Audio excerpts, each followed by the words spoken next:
Bush did not get a constitutional declaration of war. This is a very difficult area of the Constitution. It's probably one of the most complex areas of the Constitution. It's a 5-step process that involves both houses making separate declarations, then joint declarations, then the army has to be informed, and then the public has to be informed, and then we have to be told whether this is a private war or a public war, i.e. whether all the armed forces are going to be employed or only one branch. In so-called police actions, the President has 45 days to use only one branch of the service. Bush violated his oath of office by going to the United Nations, to which we do not belong, and getting them to give him a so-called color so that he could send our troops to the Gulf. Our troops to this day are in the Gulf illegally, in violation of the Constitution of America, and we're still paying for it. The story that the Gulf states put up all the money, you go and ask the General Accounting Office, as I did, how much money have they paid? We are still paying for the Gulf War, and now we've got another huge bill to meet, billions of dollars, for Clinton's fantasies, to go out there and support this disgusting Al-Shabaab clan. I don't know if you know the story of Kuwait. It's really a horrendous one. I don't want to get into that too much, but that land was stolen from the Iraqi people by the British imperialists. They came in and drew a line through the sand right through the middle of the most important oil fields that had just been discovered, the Rumelia oil fields. Thenceforth, this is going to be called Kuwait. And they brought up these tame sheikhs from Bahrain and put them in as the rulers. And since then, they've been stealing the oil off Iran, and the proceeds go to the British banks in the city of London for the Committee of 300. They're just doing the same thing now in South Africa with the gold. That's part of their tactics to gain control of all natural resources through the world. I also touched briefly on Giovanni Agnelli and Mrs. Clinton and how she had left her husband, and Pamela Harriman. Pamela Harriman, for her duties in getting Clinton elected, was given a plum job as ambassador for the United States to France. And this is what happens to the traitors. Patriots are punished and traitors are rewarded. Dennis DeConcini, who voted for the giveaway of our property in Panama and who voted for the crime bill and every other obscenity that is passed by the federal government in violation of the Constitution, he's now going to get a plum ambassadorship when he retires, on top of his huge pension of something like $200,000 a year. I've been asked whether Clinton will stay the full term. Yes, he will. Clinton will stay the full term because he's been given a job to do, and that is to pass certain far-reaching socialist measures. And he's been very successful in doing that with the help of so-called Republicans. I personally am not in favor of political parties. I'm like George Washington. He said, political parties are baneful, and in the long run they are harmful. What happened in NAFTA, a so-called conservative, Mr. Newt Gingrich, who I wouldn't trust as far as I could throw him, went out and acted as the floor manager, as the party whip in true parliamentary style, and he whipped up 132 Republicans, so-called, to support NAFTA. And no doubt he will do the same thing with this dreadful GATT treaty, which is coming up in a vote in the lame duck session. So he's going to run, and I'll let you into some information which I just got a few days ago from French intelligence.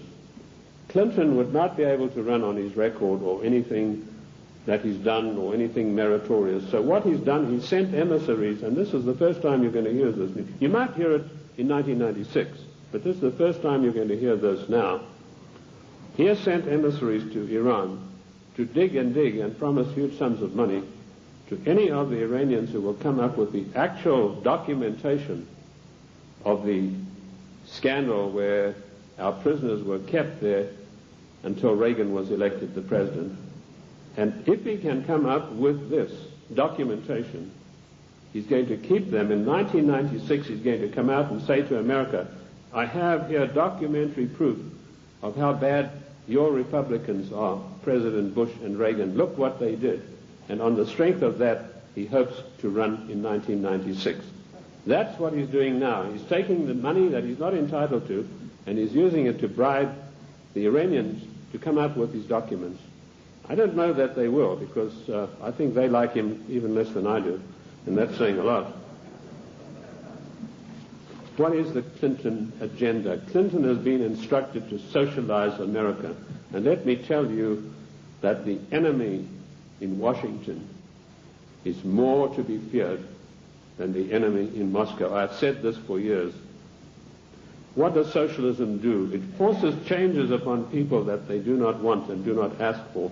And we've seen how dangerous that is when we look at the programs that were supposedly programs invented by the United States government and by the president. A man called Stuart Chase, an arch-Fabian socialist, wrote a book called A New Deal. Frances Perkins, who was the first female socialist cabinet minister appointed in the United States in the Roosevelt administration, she got hold of a copy of this book and she ran to Roosevelt and said, look, this would be a marvelous program for you. So in the 1932 Democrat and by the way, don't call them the Democratic Party because they are not. We are a confederated republic. We are a constitutional republic.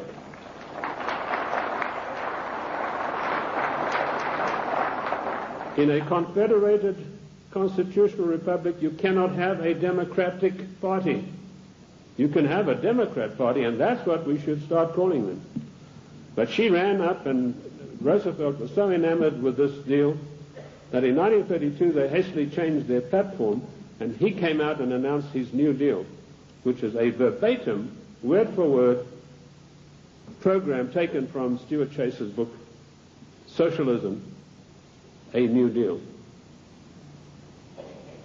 Then when Kennedy came along, he adopted as a wonderful new program called The New Frontier.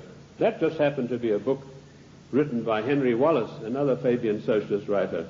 Word for word, The New Frontier was co-opted as Kennedy's program. Then when Johnson came along, he came out and started talking about the Great Society. Now, what was the Great Society program? It was another Fabian socialist book written by another fellow called Graham Wallace, no relation to the first Wallace, names spelled differently. So here we have three presidents of the United States following an outright course of socializing the United States of America. And of course, every president, including Reagan and Bush, has continued along those lines. And what do we have? Our Social Security. That was called the Beveridge Plan. In 1942, when Britain had its back to the wall, was losing hands down to the German armies in France, they needed something to buck up the population. So Sir William Beveridge came along with this plan. He said, we're going to abolish poverty in Great Britain.